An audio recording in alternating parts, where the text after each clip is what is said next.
Hello, this is Tony Heller from RealClimateScience.com, setting the record straight about fake news.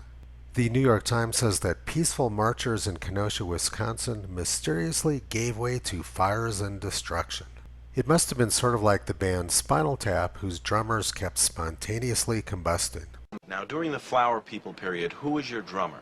Stumpy's replacement, Peter James Bond, he also died in mysterious circumstances. We were playing a festival, jazz blues festival. Where was that? Blues jazz, really. Blues Jazz Festival. It was in the Isle of Lucy. The Isle of Lucy. Isle of Jazz Lucy. and Blues Festival. And it was tragic, really. He exploded on stage. Just like that. It just went up. He just was like a flash of green light, and that was it.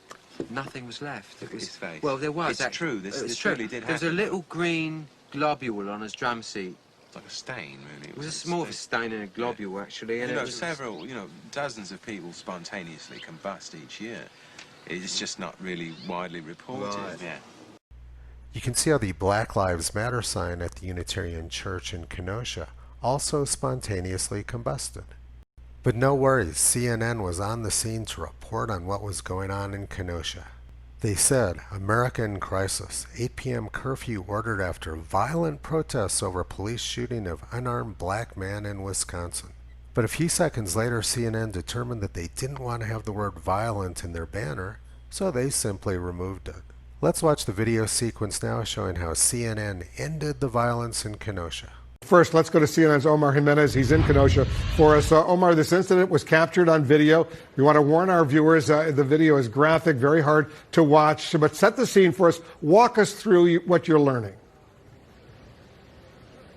That's right, Wolf. Well, there are a lot of investigations playing out right now trying to figure out what led up to Jacob Blake being shot. But what we do know for sure is that people are angry. They have expressed that anger through. It only took CNN 15 seconds to end the violence in Wisconsin.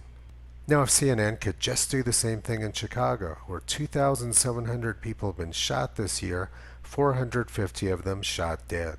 But CNN won't report on these gang shootings because there's no way that they can inflame racial hatred and violence by doing it. It's almost like CNN wants America to burn. Toto thinks that cable news networks aren't actually interested in the welfare of the American people. And Toto is a pretty observant dog. You can visit him on the web at realclimatescience.com.